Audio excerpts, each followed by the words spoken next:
स्वतःच्या मर्यादा ओलांडायच्या असतील तर आधी स्वतःच्या मनाचा गव्हर्नर तोडावा लागतो.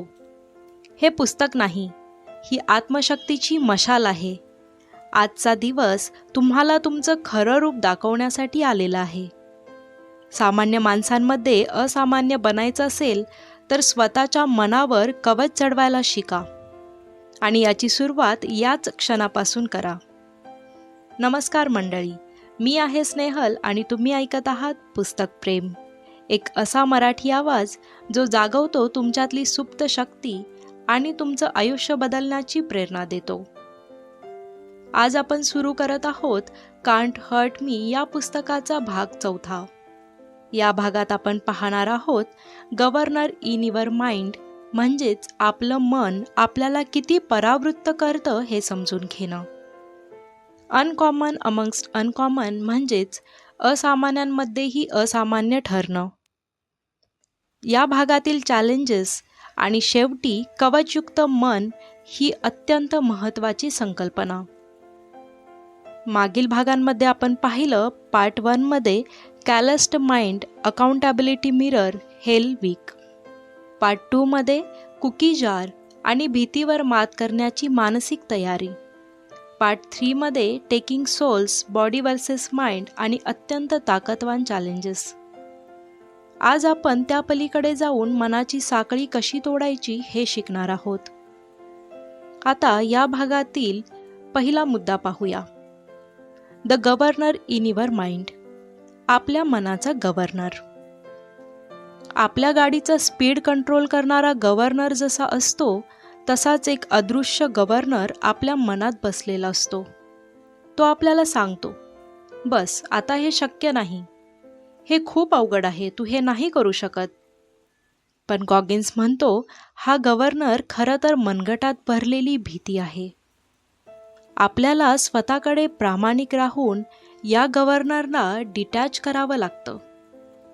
आपल्या मेंदूचं रिअल पॉवर आपण वापरत नाही. आपण केवळ 40% क्षमतेवर काम करत असतो. सोप्या शब्दात सांगायचं तर आपला गव्हर्नर म्हणजेच आपल्या मनाचं, आपल्या मर्यादांचं बनावट नियंत्रण. ते तोडायला हवं. आता या भागातील दुसरा मुद्दा, अनकॉमन अमंगस्ट अनकॉमन, असामान्यांमध्येही असामान्य. गॉगिन्स जेव्हा नेव्ही सील बनतो तेव्हा तो आधीच असामान्य माणसांमध्ये असतो, पण त्याने तिथेही स्वतःचं वेगळेपण जपलं. त्याचं म्हणणं, मी असामान्यांमध्येही असामान्य राहिलो कारण मी माझं स्वतःचं स्टँडर्ड सतत उंचावत गेलो. तुम्ही जरी यशस्वी असाल तरी सॅटिस्फॅक्शन ही ग्रोथची शत्रू असते. तुम्ही जितके यशस्वी व्हाल तितका स्वतःला जास्त खडतर वाटेवर टाका, कारण तिथेच खरी ताकद तयार होते. आता आपण या भागातील पहिलं चॅलेंज पाहू, रिमूव्ह द गव्हर्नर. तुमच्या मनातील गव्हर्नर म्हणजेच मर्यादा ओळखा. तो कोणत्या प्रसंगी तुम्हाला थांबवतो हे लिहा आणि त्याला कसं नष्ट करायचं हे ठरवा. उदाहरणार्थ, मी इंटरव्ह्यूमध्ये गोंधळतो तर दररोज मॉक इंटरव्ह्यू द्या. मी थकलो की लगेच सोडून देतो. दररोज यावर वर्क करा. आता पुढचं दुसरं चॅलेंज, बी अनकॉमन. रोज स्वतःला नव्यानं घडवा. प्रत्येक दिवस नव्याने सुरू करा ज्यामध्ये तुम्ही कालच्या स्वतःपेक्षा थोडं जास्त दिलं. तुम्हाला जिथे सोपं वाटतं तिथे थांबू नका. एक डायरी बनवा, त्यामध्ये रोजचं अनकम्फर्टेबल टास्क लिहा. ते न चुकता पूर्ण करा आणि मी आधी कधीच हे केलं नव्हतं असं काम शोधा आणि त्यावर काम करा. आता 5वा मुद्दा, आर्म्ड माइंड. कवचयुक्त मन तयार करा. गॉगिन्स सांगतो संकट, अपयश, दुःख हे टाळता येत नाहीत, पण तुमचं मन मजबूत केलं तर तुम्ही त्याला मोडू शकत नाहीत. आर्म्ड माइंड म्हणजेच कठोर अनुभवातून सुद्धा उभं राहणं, इमोशनल कंट्रोल राखणं, स्वतःच्या डिसिजनवर विश्वास ठेवणं. ही मानसिक कवच तुम्हाला मानसिक तापटपणातून बाहेर काढते. तुम्ही कठीण परिस्थितीत मोडून पडत नाहीत, तर घडून पुढे जाता. आता शेवटचं challenge, prepare for the storm. म्हणजेच तुमच्या आयुष्यात आज नाही उद्या वादळ तर येणारच आहे, त्यासाठी आधीच तयारी करा.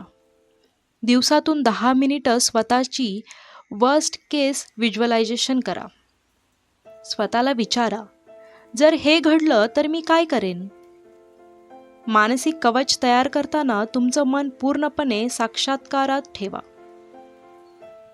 या भागातून आपण शिकलो की आपल्या मनाचं नियंत्रण गव्हर्नर आपण स्वतःच तोडू शकतो. आपण कितीही यशस्वी असलो तरी सतत स्वतःवर काम करणं आवश्यक आहे. कवचयुक्त मन आपल्या आयुष्यात आपल्याला प्रत्येक संकटात टिकवून ठेवतं. आपली मेंटल टफनेस म्हणजेच खरी यशाची गुरुकिल्ली आहे. तुमचं आयुष्य अजूनही तुमच्या हाती आहे. आत्ता उभं राहा आणि या चॅलेंजेसवर काम करायला सुरुवात करा. कारण तुमच्यावर काहीही परिणाम होऊ शकत नाही. तुम्ही अडथळ्यांपेक्षा मोठे आहात.